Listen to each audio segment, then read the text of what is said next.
Se nourrir au début de la colonie demande beaucoup d'efforts. Les habitants doivent eux-mêmes cultiver leurs légumes et le blé qui servira à la fabrication de leur pain. Presque tous ceux qui arrivent en Nouvelle-France peuvent avoir une terre parce qu'il y en a beaucoup de disponibles. L'agriculture est un travail très difficile en Nouvelle-France.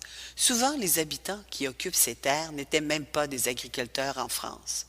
Ils doivent apprendre le métier rapidement s'ils veulent pouvoir nourrir leur famille, car l'agriculture pratiquée en 1645 sert uniquement à nourrir les familles qui n'ont aucun surplus à vendre au marché du village.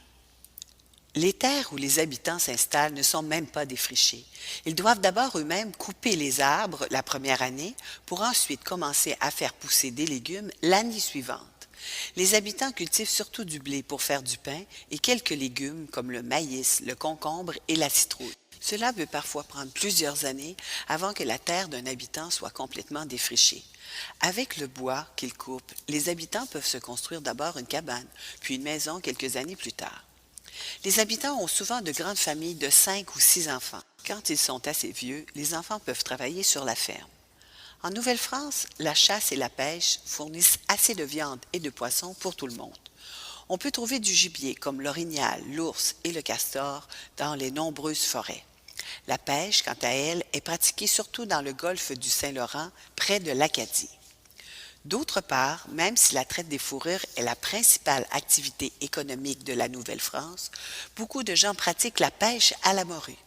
Tu te rappelles que les premières personnes à voyager en Nouvelle-France étaient des pêcheurs. Ces derniers venaient pêcher du poisson près de Terre-Neuve, qu'ils ramenaient ensuite en Europe pour le vendre. La pêche ne profitait donc pas à la colonie, puisque les poissons étaient vendus en Europe et que les pêcheurs ne s'établissaient pas en Nouvelle-France. Contrairement aux Amérindiens, les Européens pêchent pour vendre le poisson et non uniquement pour leur propre consommation. On doit traiter le poisson pour qu'il se conserve durant toute la durée du voyage vers l'Europe. Après l'avoir pêché, on apporte le poisson sur la terre ferme pour le vider, le laver et le sécher. Le poisson se conserve ainsi beaucoup plus longtemps. Il sera bon encore lorsqu'il sera vendu 1 ou même 2 mois plus tard en France. La pêche a commencé dans la région de Terre-Neuve et de l'île du Prince-Édouard et a continué au même endroit depuis tout ce temps. Sais-tu si les gens qui habitent ces endroits de nos jours pêchent encore?